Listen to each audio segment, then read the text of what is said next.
All right, everyone. Hello, and welcome to our third edition of Vote Proud New York, LGBT Network's voter engagement and advocacy initiative to make sure that everybody gets out to vote, particularly our LGBTQ and allied New Yorkers. Our vote is really, really important, and we're going to be talking about a lot of important issues today, and also how our voting rights can be protected. So from now until Election Day, which is soon, right, Louis? Yes. Way soon, or maybe not soon enough. But that we're going to be having these every other week.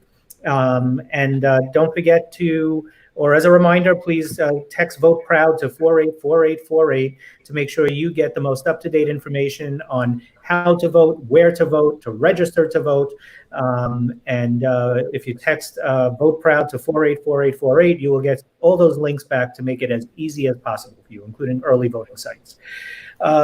So, today we have some great guests to talk about some important issues. But, Louis and I want to talk a little bit about the death this past weekend of Supreme Court Justice Ruth Bader Ginsburg. And Louis, when I heard the news on Saturday night, the first night of Rosh Hashanah, I was my first reaction was sad. I was very sad. I didn't think about yet, even though it was in the back of my mind, what the implications of that's going to be, what's going to be before the Supreme Court and everything. But it was just sad. I actually had tears, in my eyes watching it, and I think it was because of the loss of such an incredible advocate for gender equality, for equality for all. But then I guess also partly frightened of what's going to happen ahead. So, what are your thoughts on that? What was going through your head? Well, I had a similar thought. I was very depressed. I said, just what we need now. When is this going to stop? We all thought that she was going to, live forever with all of her problems. But I think when you reflect on it, the loss, not only of her personally and a great jurist, but she was a champion of equality for everyone. Not special rights, but equality for women, for LGBT people, people of color. All of her opinions show a great concern for equality, and that may well be lost now.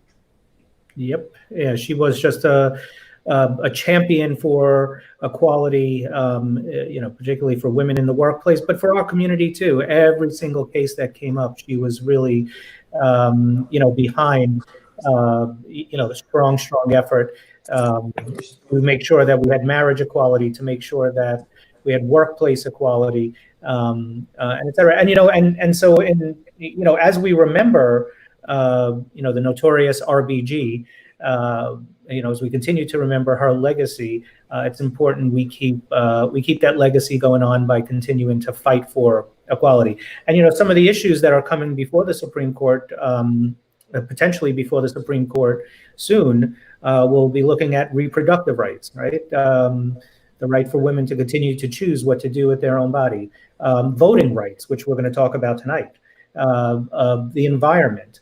And I think something you mentioned the last time we had, but we didn't really have time to go into it too much, and maybe you could share a little bit more about it. But these laws that are being passed in states like Indiana, Mike Pence's state, and some other places about religious exemption, that may come before the Supreme Court. And maybe if you could just share a little bit before we bring our first guest on about what that is and why what impact that will have on the LGBT community. Well, this is the religious rights exemption, which is nowhere in the Constitution as a Bill of Rights or whatever, but it essentially would allow a person with confirmed religious rights to not serve someone of whom they disapprove because of their religion.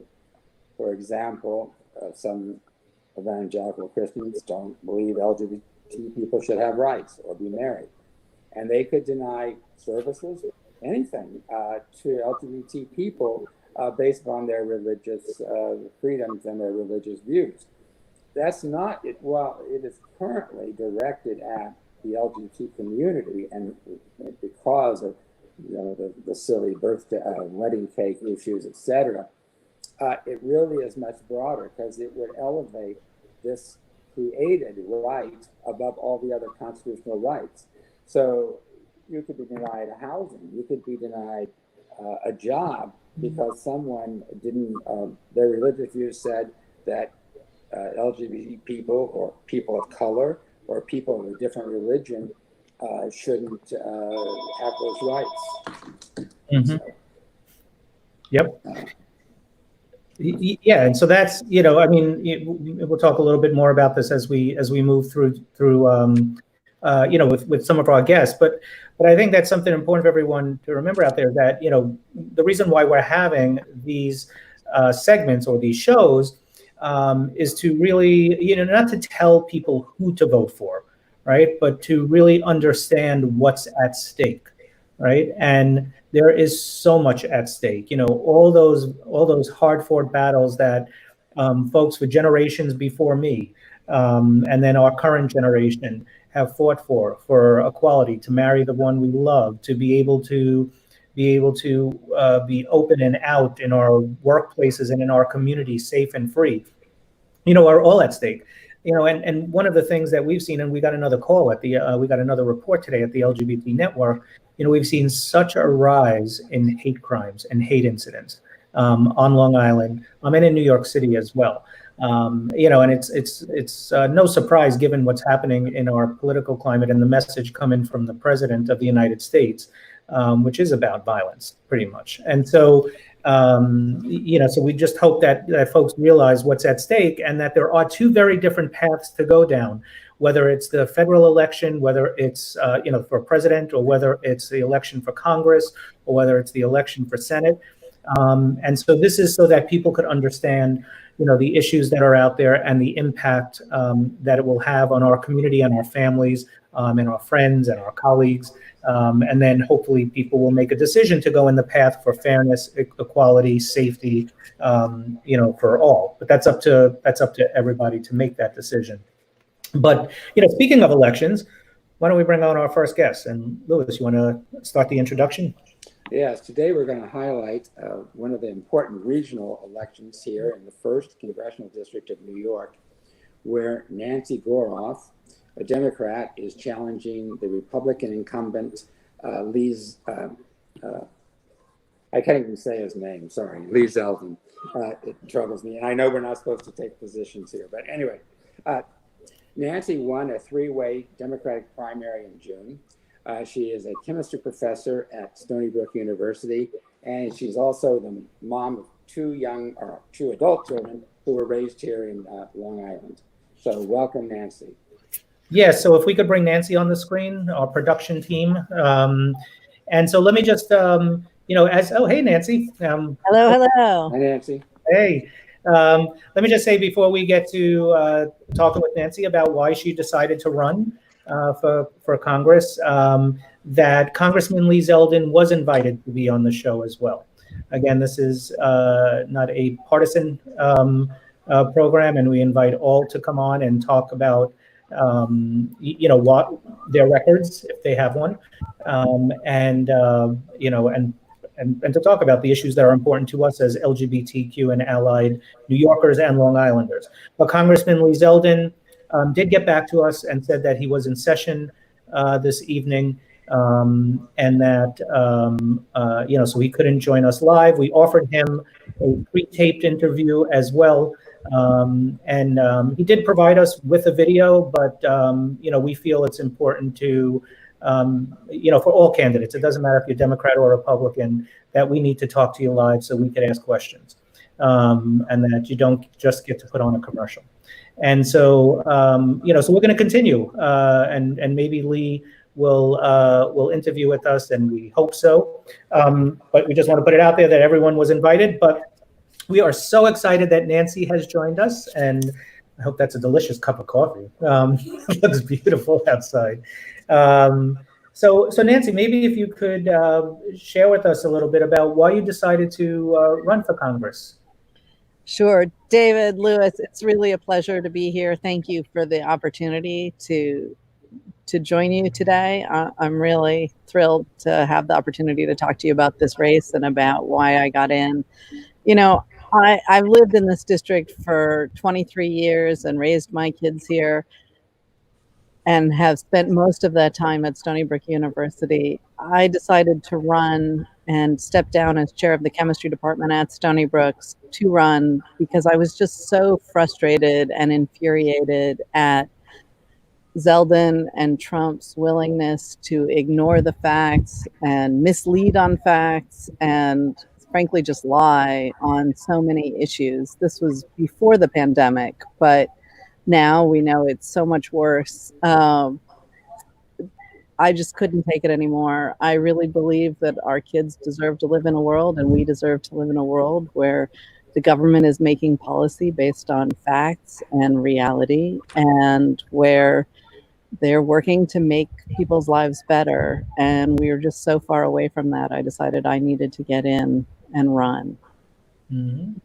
Well, that's great. I mean, that's activism, right? And so, I mean, Lewis and I both live in the district as well. It's a rather large congressional district, right? That takes up the bulk of Brookhaven, right? The town of Brookhaven, which is a very large town. And for those folks that don't live on Long Island, Brookhaven is the largest town, I believe, in New York. What are some of the issues that, you said you were tired of what was happening, so you had to get involved, tired of what the president was saying, tired of what the current incumbent congressional person is doing. So what are some of those issues that you think matter most to the folks in CD1? Sure. So, when I got in, the issue that was top priority for me was change. As a scientist, this is an issue where I think I can be a leader, and it's an issue that hits our district very hard since we live on an island, and sea level rise and coastal erosion and extreme weather events are all things that are threatening our way of life. We had a tropical storm a month and a half ago, much earlier in the year than in the past we would have had to worry about such events. And Hurricane Sandy and Irene are still very strong memories for many of us.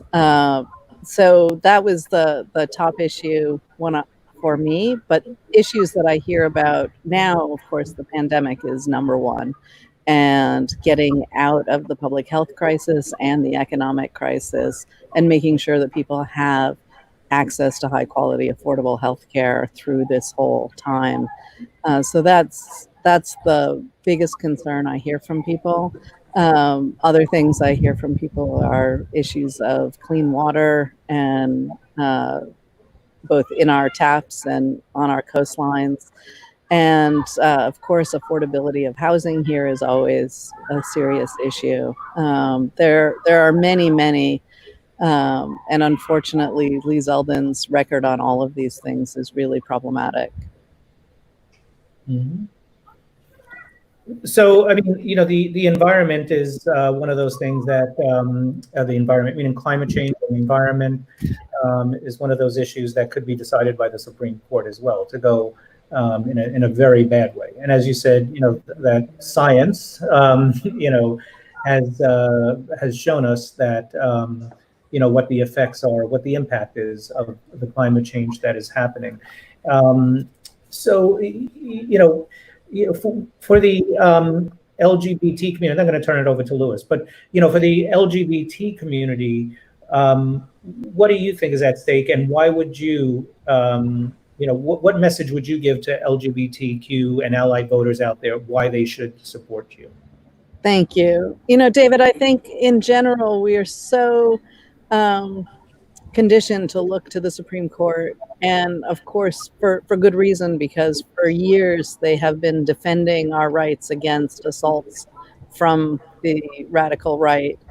I think at this point we have to look at legislative solutions to many of the problems that we have been counting on the courts to solve, and we're going to need to make sure that things like the Equality Act are passed. And this is all so important, whether it's reproductive rights or the rights of LGBTQ people or, voting rights, all of these things we're going to have to tackle in Congress with legislation, because we can't count on the courts at this point with what is happening. I mean, we should fight like hell between now and whenever they take action, but assuming that they do what they have been talking about doing, we are going to have to then fight back with bills in Congress. And I am really committed and excited to be part of that effort.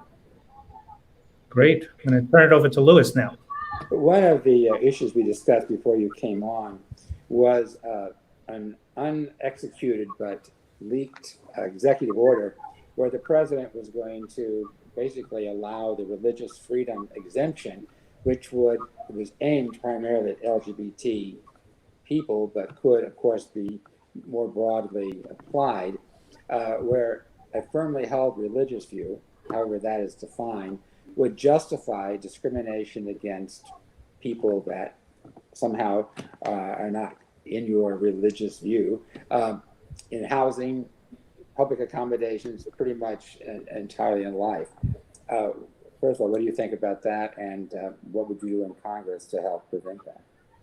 I think it's ridiculous. I think it's something that they're masters of marketing, but not of actually helping people.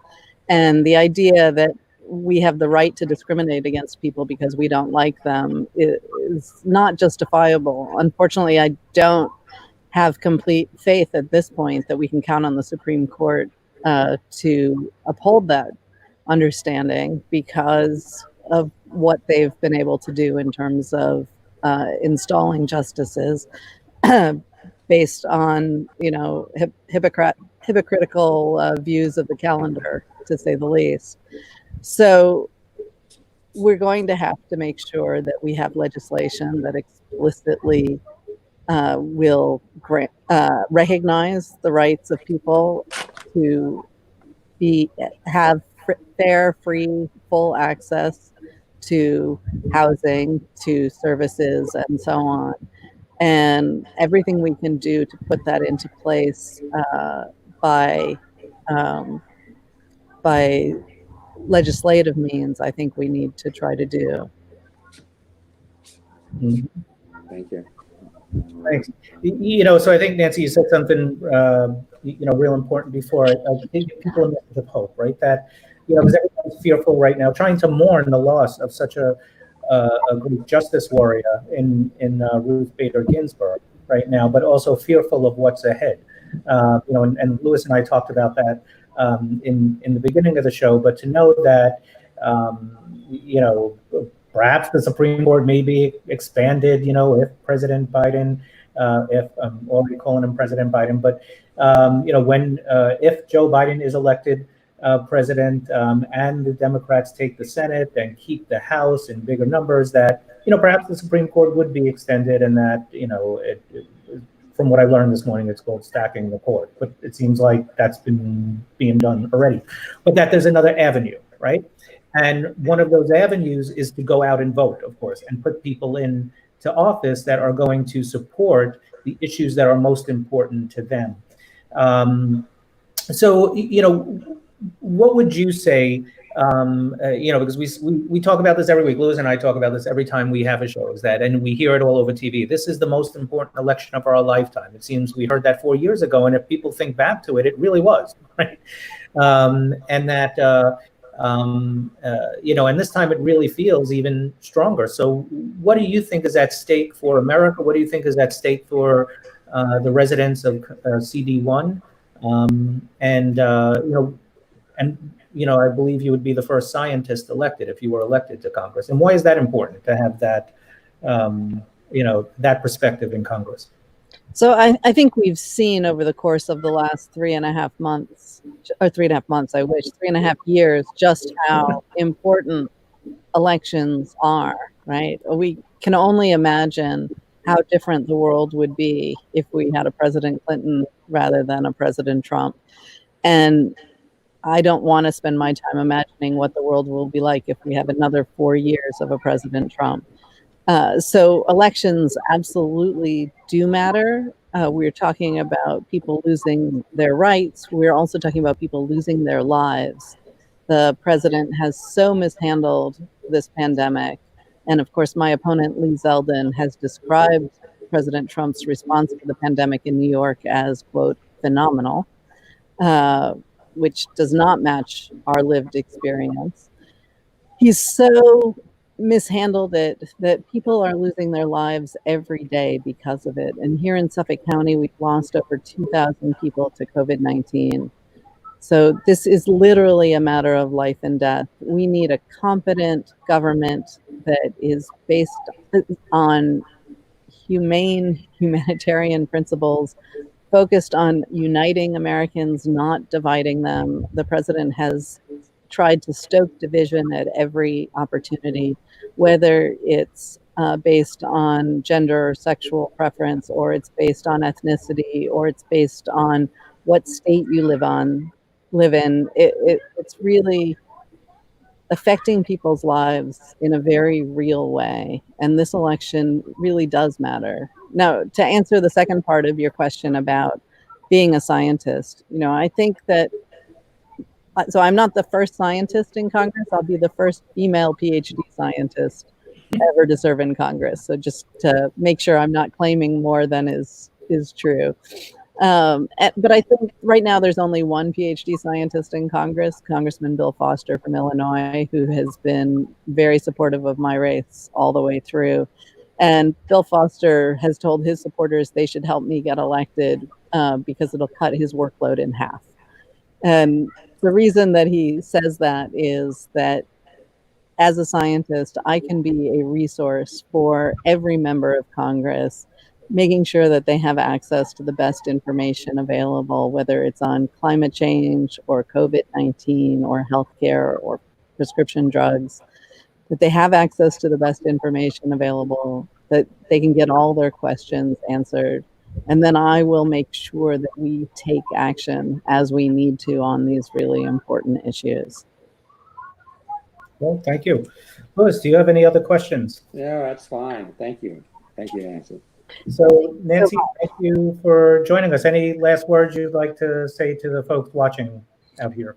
Just, it's really great to be here. I have to say that these issues are very important to me personally, as well as I think should be important to every American.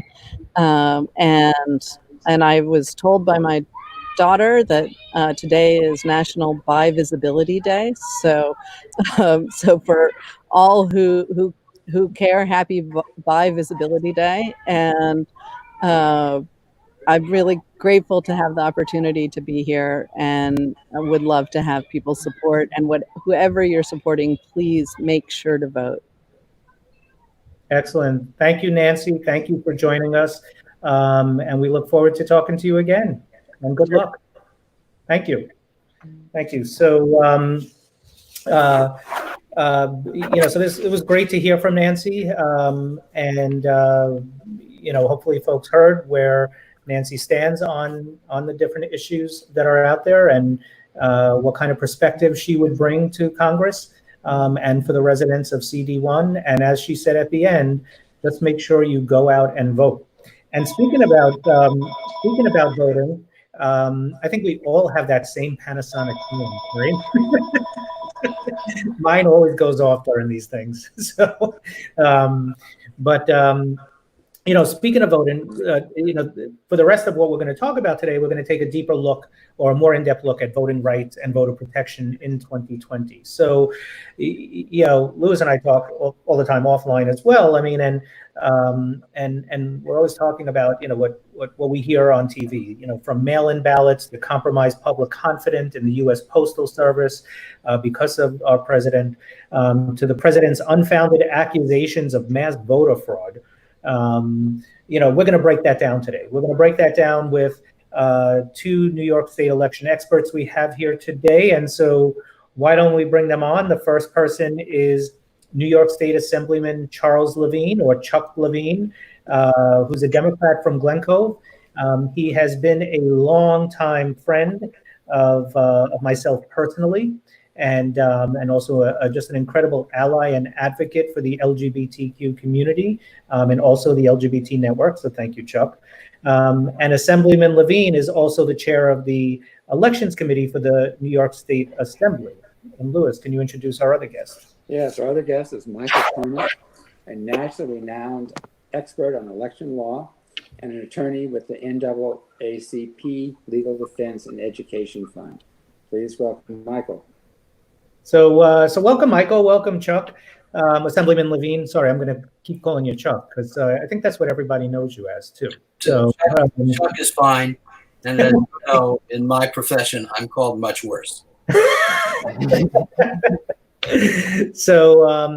So thank you both for joining us. And this issue of voter confidence, voter rights, voter protection, has been talked about quite a bit. I think we've seen a lot of fear stoked out there by the president about voting. And in fact, we've seen a couple of things happen in the past couple of days in Virginia. So,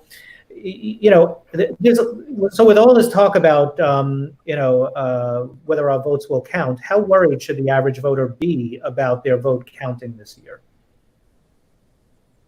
Shall I start, or Michael, do you want to respond? Sure, I'm happy to kick things off. So at the outset, David, Louis, thank you for having me on the program today. The work that you're doing to equip voters with knowledge and arm people with the information they need to get their vote to count is enormously important.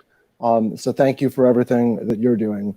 Let me say, I agree with what you're saying. The stakes have never been higher, certainly not in my lifetime. We're holding this election in the midst of a pandemic that has taken over 200,000 lives.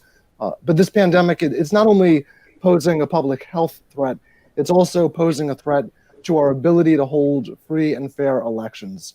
We're facing new and scary voter suppression tactics in many states across the country. This is also a redistricting year. In most states, the legislators who are elected this November will control the redistricting process for the next decade. And as you discussed, David and Louis, at the outset, we're mourning the loss of Justice Ginsburg and grappling with the implications of her death for every issue that's dear to us. Now, with the stakes this high, the administration has been relentlessly trying to undermine public confidence in the election. They want people to think, my vote won't count, so why even bother voting? Let me be clear, your vote will count, but you have to make a plan to vote. And you have to follow through on that plan. Make sure you're registered. Make sure you comply with all the deadlines. Make sure you follow all of the requirements so we can make sure that your vote will actually count. Now, there are a few issues that I'm particularly concerned about.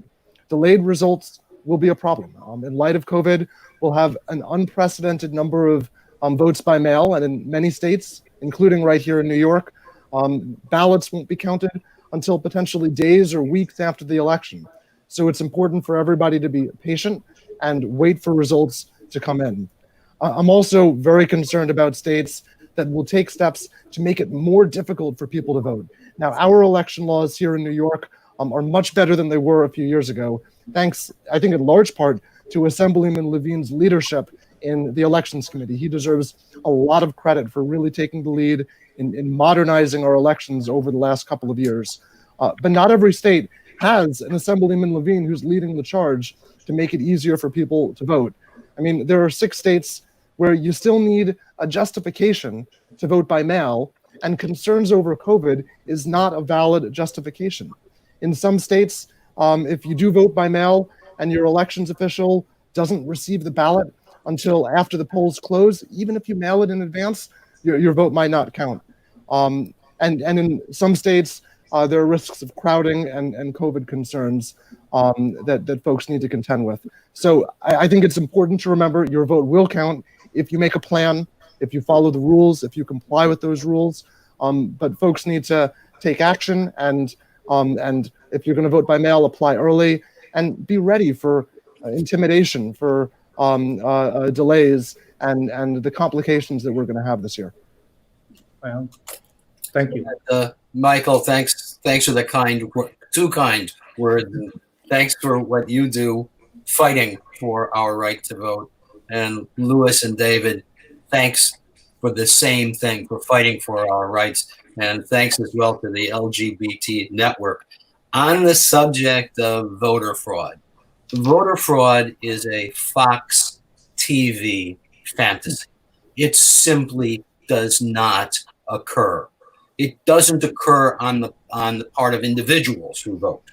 To me, there is a voter fraud that goes on in the United States, and that's the massive purging of voter rolls, especially in states, not New York, but in states in the Midwest. I participated in a national program sponsored by the National Legislators Association, National Association of State Legislatures, or National Conference rather, of state legislatures several years ago in Indianapolis. And my colleagues from the Midwest, and I'm an old Midwesterner myself, but they took great pride in knocking voters off the rolls. Now, they did that when voters hadn't voted in several elections, but that goes so counter to what we as New Yorkers believe, and really what we as Americans believe, because we believe that voting is a right. It is not a privilege, and it's not a right to be trifled with. So in the state of New York, we have certainly a greater sensitivity to protecting voter rights, and I'm glad that we have taken those steps. Now, in New York State, anyone who wishes to vote by mail, and that's called voting by mail, or VBM, it's the equivalent of the absentee ballot, will be able to do so because of the COVID crisis. And again, not to harp on or dwell on my background, but I did much of my growing up in the state of Wisconsin. And I'm sure that each of you and everyone watching was as disgusted and as appalled as I was when a state legislature failed in its responsibility in Wisconsin to allow voters to vote by mail, and the state Supreme Court compounded that error and failed the citizens of Wisconsin. And we saw, in a sense of resistance and in a sense of true patriotism, Wisconsinians standing in line to vote in the primary in June. A state legislature, a state Supreme Court, a government's responsibility is to protect the safety, the health, the lives, and the welfare of its citizens. We do not want to see anything like that occur again in New York or anywhere else. And that's all the more reason for us all to join together to make sure that we fight for our rights. If we don't fight for our rights, we are going to lose them. And we most assuredly will lose them. And I have no reason to believe on any level that a Supreme Court with a Trump edition on it is going to do anything other than try to constrain, restrict, and reverse our rights. And those are rights, as Nancy Garoff described, excuse me, the right of women to have an abortion if that's what they wish, and that is their desire, and that is their need. It is the right of those of us who are gay, lesbian, or bi to be able to live the lives that we want to live. You know, one party today believes in the expansion of rights. And that's part of what a liberal democracy is all about. And we Americans take great pride in being part of a liberal democracy. But that's not true of every American. It's going to be foreseeable, and we ought to expect that a Trump Supreme Court is going to roll back our rights. And when they roll back the rights of women, when they roll back the rights of lesbian, gay, bi, or trans Americans, they roll back the rights of each and every one of us. Our obligation is to protect, maintain, and expand rights. And that's why we all have to fight and make sure that everyone votes. Excellent. Thank you. Thank you, Chuck. And go Badgers, by the way. But so what has New York done to what has New York done to make voters feel more confident, that our votes are going to count, or that we won't experience that intimidation if we do show up? Because I've heard from so many folks, and I think Louis could share as well, because we've talked about this, that we've heard from a lot of people that said, in spite of COVID. I'm afraid that if I don't go to the polls, my vote is not going to count. Like, I don't know if I mail it in, if it's going to be counted. A lot of people are saying, and they put themselves at risk because this is real important. They're feeling that they need to go to the polls to ensure, even here in New York, and it may be in the more conservative parts of Long Island that people are feeling this way. So, what rights do folks have here in New York who are watching that, and how can they be assured it's going to be protected? So, Michael, let me just add some thoughts, and then it's your turn, my friend. Sure. So, the New York State Constitution says it's written explicitly in the New York State Constitution that someone can vote absentee, not in person, because of illness or disease. Now, some people, and those are the people who, and I don't want to sound like Trump when I say some people, but it's obvious that there are some people who really have said that, well, the state constitution, therefore, does not allow for voting by mail in a pandemic. Now, it makes perfect sense to me and to others who are more expert on this, that the state constitution does provide for that. So to clear up any conflict, the legislature passed a bill, and the governor signed a bill into law, which guarantees the right of our citizens to vote due to COVID-19. So that's a step in the right direction. Let me simply mention that voting by mail, or VBM, is growing in popularity throughout the entire country, and many states have used this and never had any problems. So we are also in New York. We have also enacted a law that allows the boards of election to process applications for absentee ballots early, so that we get the absentee ballots out to voters who request them.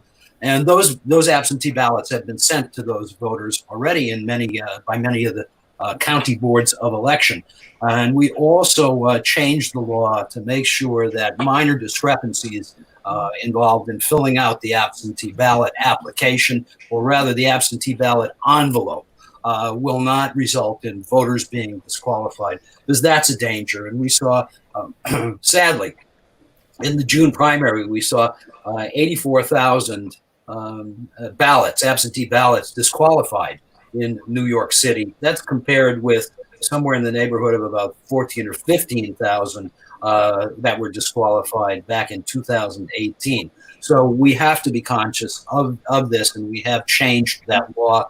And so minor defects are not going to result in a disqualification of a ballot. And we've also made it clear that any ballot received within a short period of time after the election itself will count, even if it doesn't have a postmark, because one of our great dangers today is that we have a United States Postal Service, which is Trump run, a wholly owned Trump subsidiary, and we know what's happened to the wholly owned Trump subsidiaries. And the post office, I have no doubt, is dedicated to trying to frustrate the public will in the coming election. So, as Michael said, have a plan to vote. We have early voting in New York State as well, so you'll be able to vote beginning on October the 24th, and that will continue up until 2 days before the election, and you'll be able to vote by mail if that is your desire. So Americans need to vote. Our democracy is at stake as it has never been at stake before. Michael, could you elaborate a little more about why 84,000 ballots were disqualified, just so we kind of understand what the problem might or could be? Sure. So in New York, the problem with the 84,000 was really technical defects in the outer envelope that contained the absentee ballot. The most common defect, somebody forgot to sign their name on the outer envelope. There may be other discrepancies.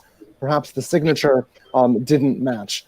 As Assemblyman Levine said, just a couple of weeks ago, I think the governor signed a bill into law that gives voters more protection than they ever had before.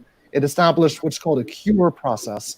So if you're missing your signature, or if there's a technical problem with the outer envelope of your ballot, your mail ballot, the Board of Elections is required to get in touch with you within a day and required to give you the tools that you need to cure that defect in your ballot, so your vote will count. Now, as Assemblyman Levine said, there are really three ways to vote in New York State. You can vote by mail or absentee, which is the same thing. You can vote early.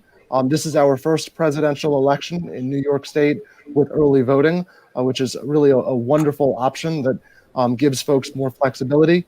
Or you can vote on Election Day with hours from 6 a.m. to 9 p.m. So New York really gives a lot of protection by giving voters options. Unfortunately, voters in other states are not always so lucky. In Florida, for example, we're very concerned that thousands and thousands of mail ballots will be thrown out because they might not be received until after the election. In Florida, which is different from New York, the ballots actually need to be received by the time the polls close. So if folks don't get them in very early, there's a risk that your vote may not count. In Georgia, we just heard reports a couple of weeks ago that tens of thousands of voters are being moved from active status to inactive status, which will cause complications. And a report came out just today that in North Carolina, Black voters are more than twice as likely to have their mail votes being tossed for technical errors like missing signatures or missing other information than other voters. So again, that's why it's so important to decide how you want to vote, make your plan. If you want to vote by mail, request your ballot early, and make sure you're following all of the technical requirements so your vote will count. Michael, if I could just say this, I want to thank Michael for mentioning the cure bill, and in a piece of shameless self-promotion, which I never do. Thank you, because that was my bill. Michael, the president suggested to his followers that they send in absentee ballots or mail ballots and also show the polls on election day. What in New York will prevent people from casting two votes? Yeah, New York has strong rules that prevent votes from being double counted. If you request an absentee ballot or if you even mail it in and then you decide you would rather go and vote in person, that's fine, and your absentee ballot will be excluded. So there are good protocols in place. But this gets to a deeper issue that Assemblyman Levine was talking about and David and Lewis, you were talking about at the outset. And that's this question of voter fraud. And you know, there's been a lot of false information and fear-mongering from the president and others and his allies about voter fraud. As Assemblyman Levine said, there isn't a shred of evidence to support these claims of widespread, systematic voter fraud. This is a myth that's being perpetrated to justify restrictions that make it more difficult to vote. For years, there have been claims of in-person voter impersonation fraud, and they've used that to justify discriminatory voter ID laws, like Texas's voter ID law that lets you vote with a hunting license, but without a student ID. Now there are lots of claims about fraud involving mail, ballot harvesting, and the like. Again, no evidence to support systemic mail fraud in voting. It's really just an attempt to justify restrictive laws that will limit the availability of vote by mail. These claims are lies, plain and simple. You know, it's more likely that a voter gets struck by lightning than it is that a voter engages in any sort of voter fraud. Well, one other thing I'll say on this point, you know, if you just think about it logically, why doesn't voter fraud happen? It's a fundamentally irrational crime. Voter fraud is a felony, and a really serious one at that. And every state has robust protections and procedures to protect against voter fraud. You will get caught. You will go to jail. And all you could possibly achieve would be 1 or 2 votes. You know, if you care that much about swaying an election, Go out and canvass for your candidate. Phone bank, knock on doors, donate to a candidate. Voter fraud is not a real threat to our elections. Voter suppression is, voter intimidation is. But the president is really just trying to hit on these claims of voter fraud for his own political goals. Well, so, it sounds quite scary and frightening of what's happening in the swing states, I guess, if you will, right? In Florida, I don't know if Georgia is so much a swing state, but Florida, Georgia, and North Carolina. So what is being done about that? I imagine the NAACP Legal Defense and Educational Fund is doing some work on the ground with that. So, what can we see from, our vantage point in New York to say, hey, we need those votes counted? Absolutely. Well, there are a lot of concerning things that are happening in many states across the country. Just a few weeks ago, a racially charged robocall went out to thousands of voters in Detroit and elsewhere, telling voters that if they vote by mail, their information would be shared with law enforcement and they'd be added to a list for mandatory vaccines. These are obviously lies, a blatant voter suppression tactic. Just a couple of days ago, as early voting in Virginia kicked off, voters in an early voting site in Fairfax were subjected to a caravan of Trump supporters who showed up in big trucks and bikes, screaming at voters, honking horns, waving Trump flags at voters, a blatant voter intimidation tactic. And I think we should all be prepared for more of these tactics between now and the election. This is the first time since 1982 that the RNC has not been restrained by a consent decree limiting their ability to engage in so-called election protection activities. Back in '82, a judge actually issued an order limiting the RNC from doing these activities because they had racial effects, but that order was recently lifted. So we need to be prepared for the worst, prepared for long lines, prepared for intimidation, but not be intimidated into staying home on election day or not casting our ballot. There are voting rights organizations, including LDF, including many other organizations that are on the front lines in these states fighting these issues, trying to get state and local elected officials to protect voters and ensure that voters can participate free of intimidation. Tremendous efforts to educate voters and to do the same work that you are doing to make sure voters understand what's at stake and understand the issues that are facing them as they try to vote. But at the end of the day, the best way to combat this is to vote, it's to participate, and it's to make a plan to vote now so there aren't any issues as we get closer. Sure. And just as a reminder to everyone out there, to get that information about registering to vote, how to vote, where to vote, where you can do early voting, get your absentee ballot, text vote proud to 484848, and you will get all those links back where you can have easy access to do it. I do want to ask a question before I turn it over to Louis for Chuck.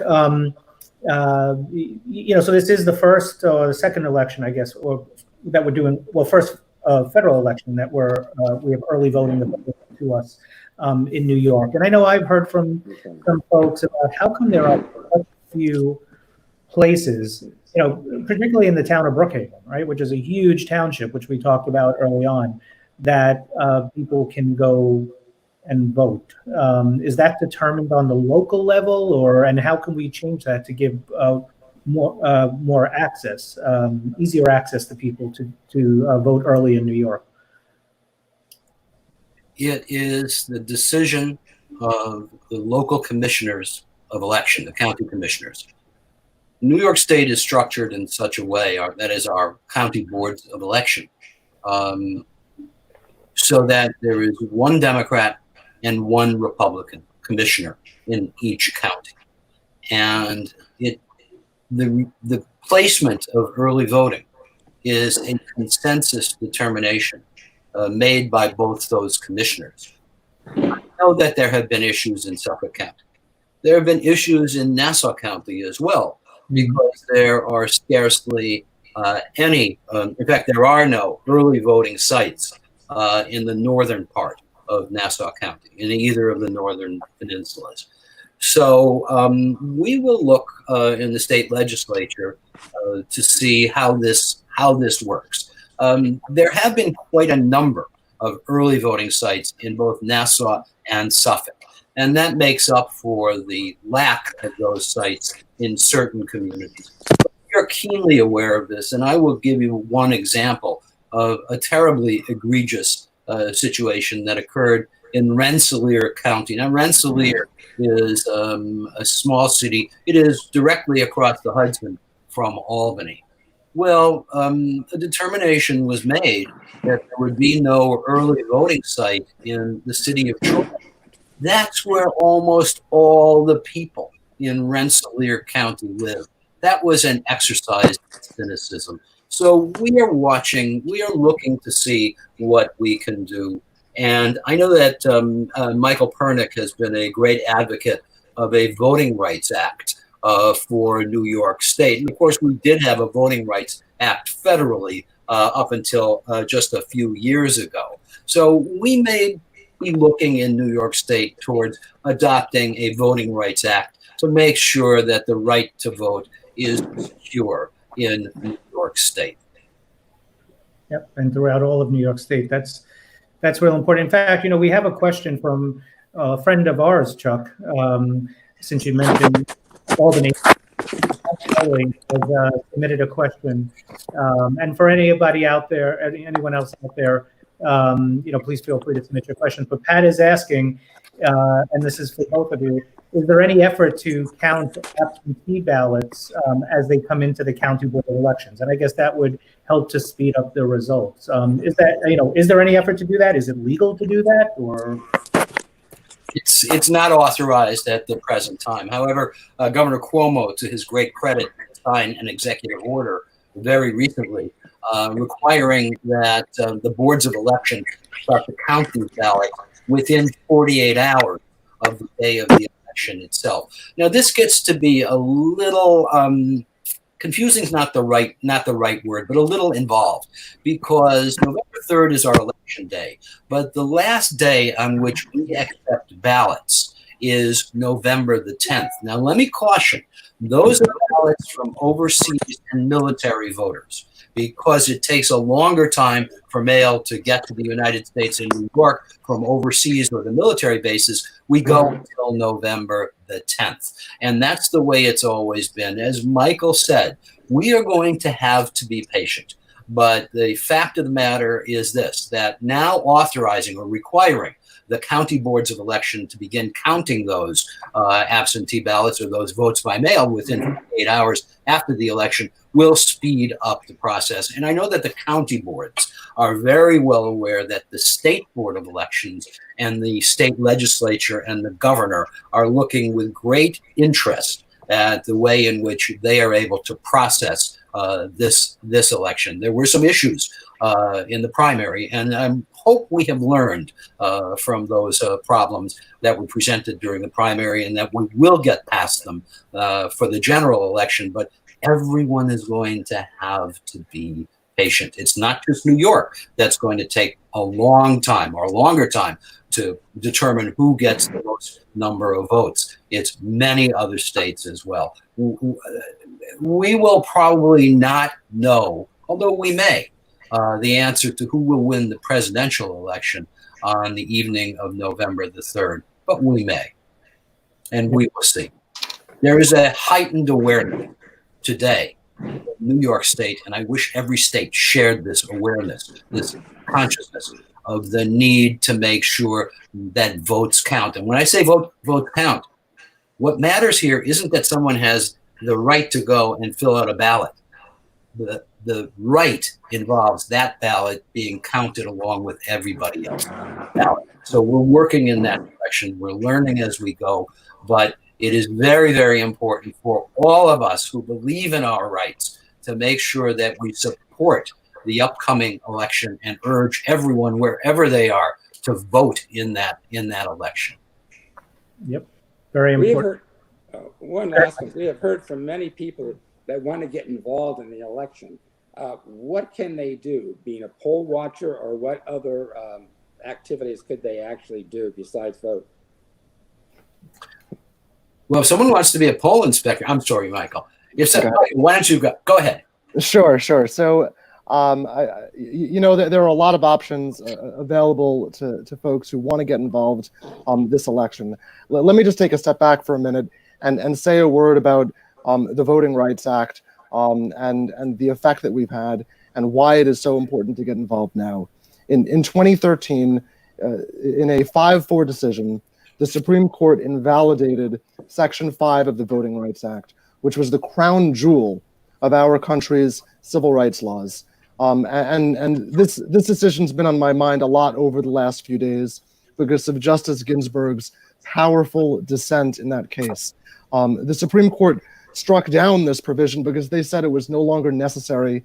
They said that voting discrimination was a thing of the past. And in her dissent, Justice Ginsburg famously said that this reasoning was like throwing out your umbrella in the middle of a rainstorm because you're not getting wet. Now, she was absolutely correct. We are in the middle of a voting rights rainstorm.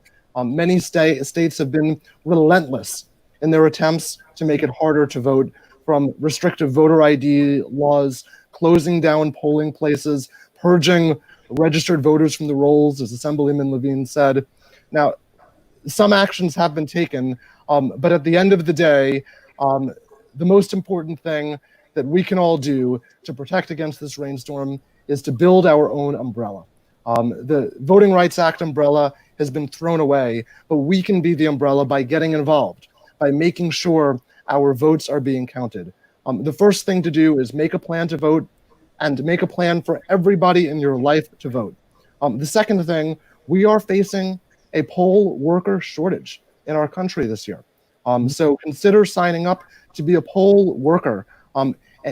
In New York, you can sign up through your local county board of elections.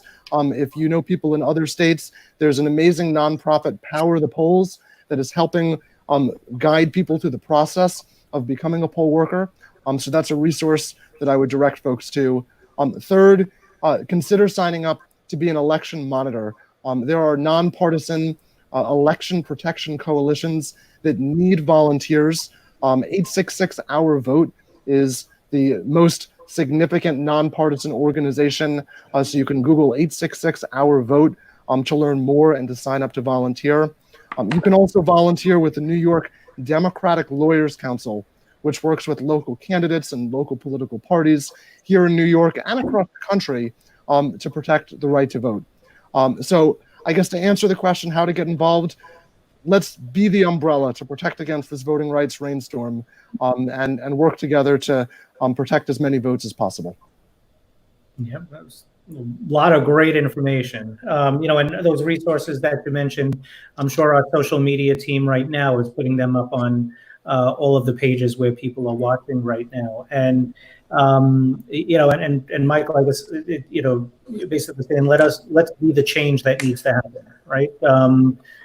We can't wait for someone else to do it, and so everyone needs to be part of that umbrella of making sure that every vote counts. And there are many ways to do it. And maybe I shouldn't be surprised to hear that there's a shortage of poll workers. And so for folks on Long Island, it's as simple as calling their local board of elections or going to the board of election sites to sign up to be a poll worker, a poll watcher. That's right. There's a sign up online. I think one sign up for New York City, one sign up for counties outside of New York City, or you can also call the county board of elections to learn more. Right. I just did that the other day, and this very nice lady named Trina Miles, who sent me an email with an application, and there's the first training session is October 2nd in Amagansett for the eastern part of Suffolk County. All right, well, that's good to know. So that's good. You got a response pretty quick then, Louis, right? Well, I was surprised because we called a month ago and never heard anything, but I spoke with a live person, and she's very responsive, so there is hope. Okay, so thank you, Trina. Trina, you said? Yes. Yes. Thank you, Trina, for getting back. And so also if you text Vote Proud to 484848, you'll not only get the voter information, but you will get poll worker info in that link too. I was just told it was just added. Pretty much all the resources that you need are there, and we're going to put the other ones that our guests have shared with us. So I mean, we have a few minutes left. I mean, well, listen, we're not paying for the TV. We have as much time as we want, but we go an hour. What else would you guys like to share with us, share with our audience out there? About I think Michael, you said we need to make a plan to vote, right? So what are your personal voting plans that you have? Assemblyman Levine, would you like to go first?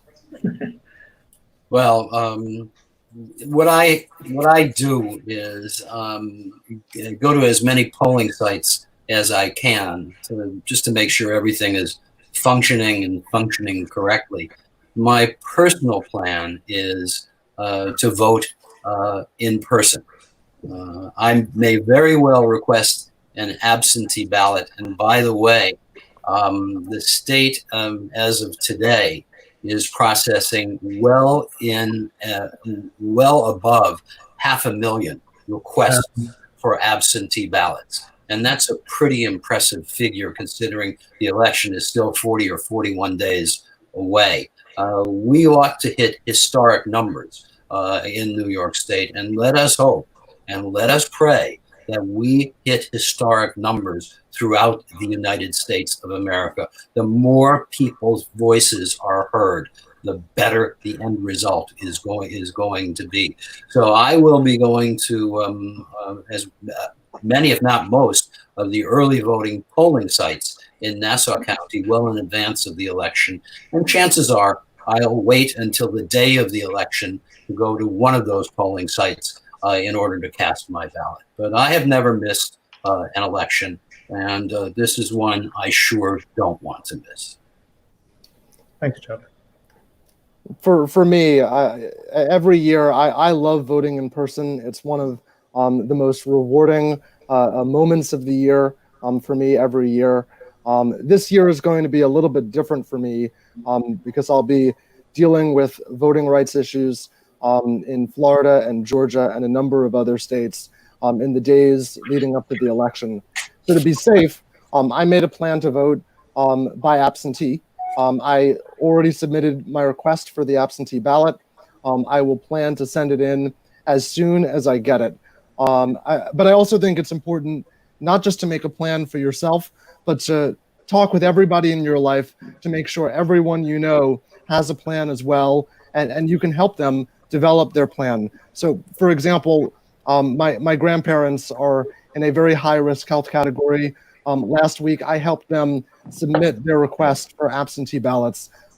My fiance, she wants to vote in person and plans to vote early. So she already did the research, found the closest early voting site, and decided that she would vote on the first day of early voting, which is a Saturday, so she doesn't have to miss work. And also, I think she's going to take a day off of work on election day to serve as a poll worker as well. So it's important to think about what plan works for you, and think about it in advance so you can get everything set up, place any requests, and do the same for everybody in your life as well. Sure. Here's a question. If and I think this is important given the pandemic that we're living in. And right now the infection rates are very low in New York, right? They're under 1%. But we don't have a response at all from the federal government, to protect Americans. So from the president, that is, and so can folks request an absentee ballot, hold on to it, and then if they feel comfortable, they can go to the polls, and if they don't, so the question is, can you request an absentee ballot and not use it? And should that be part of the plan, just in case infection rates spike and people are afraid to go out then? You can request it and not use it. And if you request it and you have it and you want to use it, you have to mail it to the Board of Elections by October the 27th to give the Board of Elections time to receive it. However, if anyone is considering voting by mail, do it as early as possible. Do not wait until the end, because then you're at the mercy of Trump's United States Postal Service. And we don't want to be in that position. Now, if someone has the absentee ballot, they can actually fill it out and they can take it to the Board of Elections or their polling site on the day of the election and hand it in as well if they don't want to stand in line. So we have a little more, a little greater measure of flexibility in New York than many of the other states do. I just want to clarify something. The October 27 date is the one required to get an absentee ballot, not when you have to send it in.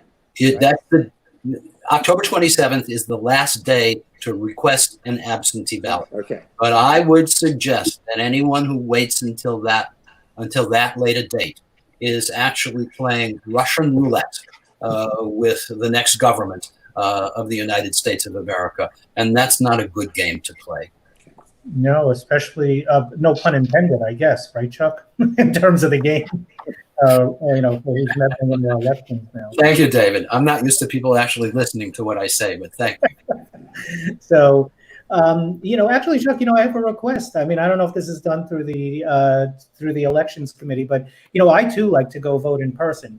And since they changed the old ballots, which I used to love, the where you the machine.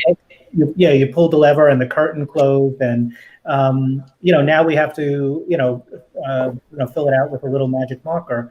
Those aren't made for lefties. I'm a lefty.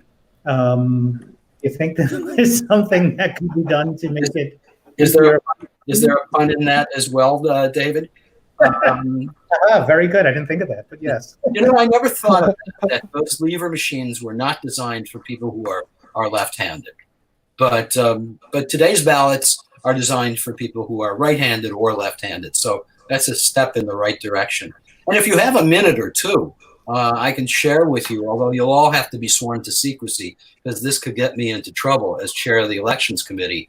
But I could share with you a piece of life's history. But everyone, including all the viewers, have to be sworn to secrecy. The first election that I can remember was, and it was long before probably some of your grandparents were born, was 1952. And Adlai Stevenson was the Democratic candidate, and Dwight David Eisenhower was the Republican candidate. And I distinctly remember being either 4 or 5 and going with my mother and walking to the police station in the little town that we lived in the Midwest. And as a child, going into the police station was, wow, what an adventure. And we went into a little curtained off area, and she sat me on a counter, and she filled out a little piece of paper, and she folded it and put it in a box. And then we went home. Now, my mother was a liberal Democrat. My father, on the other hand, had some odd rightist sort of political ideations, very odd. So we're at home, and my father drives home and enters the house with his big cigar and says, well, where were you today? And my mother said, well, she took me and we voted. And he said, gruffly, who'd you vote for? And she said, Adlai Stevenson.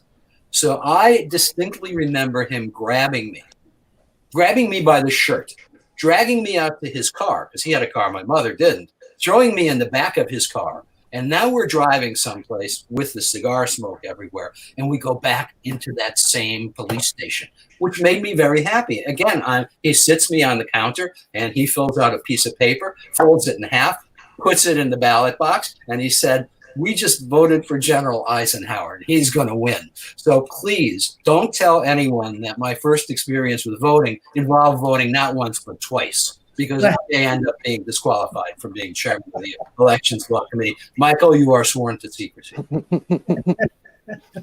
That's a great. See, your stories are great, Chuck. And that's a true one. So thank you for sharing that. And any last words, Michael or Chuck, you want to share with everyone? Michael? Sure. At the end of the day, we are facing such a challenging situation voting during this pandemic. Nobody should be forced to choose between their health and their fundamental right to vote.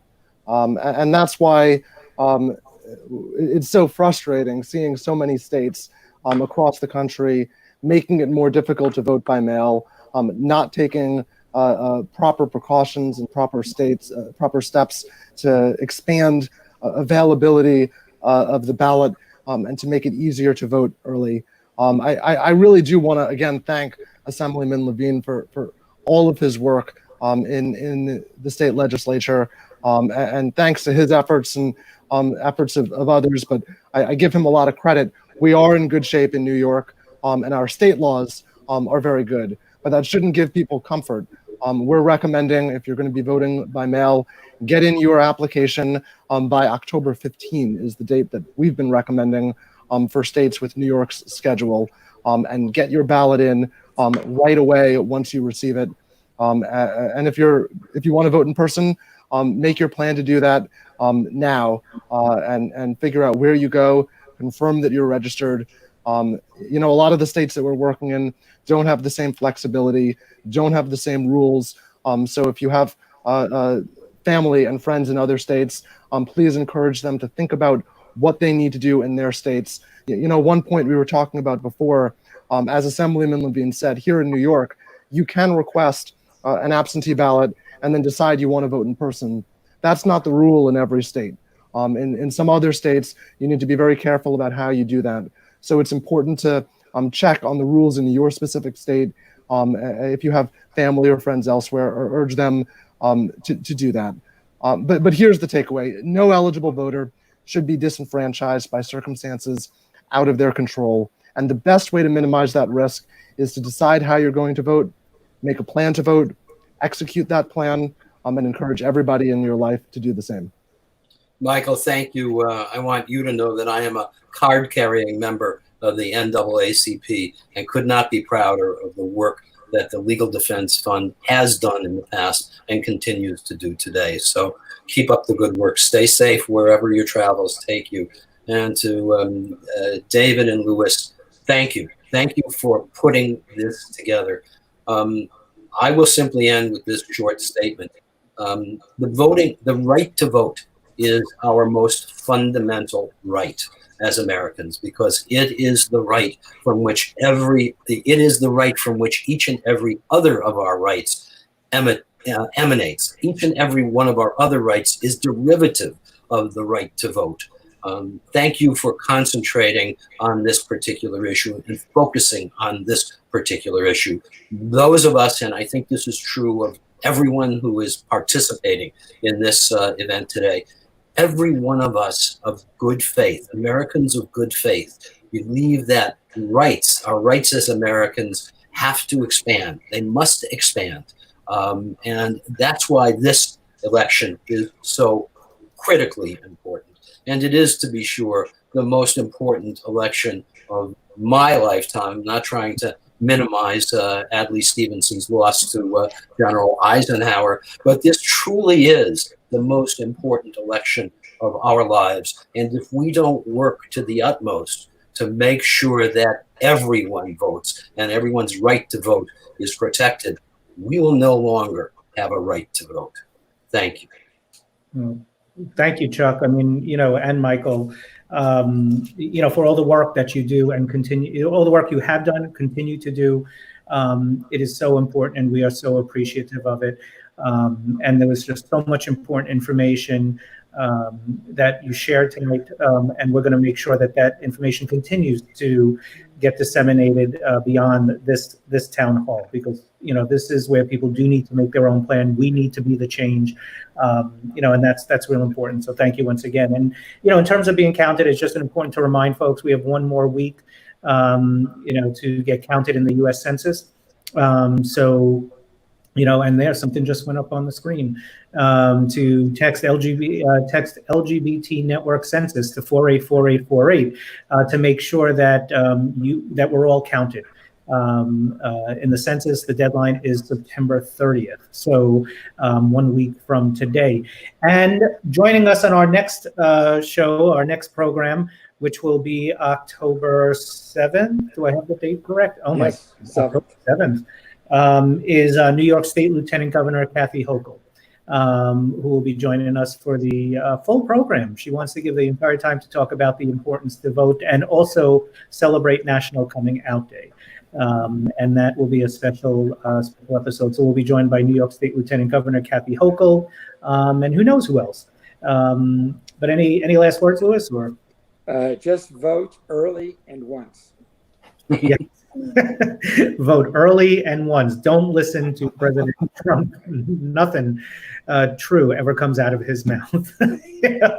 So with that, we will take the great advice and guidance from our guests tonight, Assemblyman Chuck Levine and Michael Kernick from the NAACP Legal Defense and Educational Fund. And not only the advice, but the really motivation, and a sense of urgency that you have given, I think, to all of us to really show that we could be part of the difference and how critical it is that we all get involved right now in whatever way we can. So again, everyone, make sure that you vote, you make your voting plan, text Vote Proud to 484848, and you will get all the information. So once again, thank you for joining us, and we will see everyone on October 7th. Thank you, Chuck. Thank you, Michael. Appreciate it. Thank you. Okay, thank you.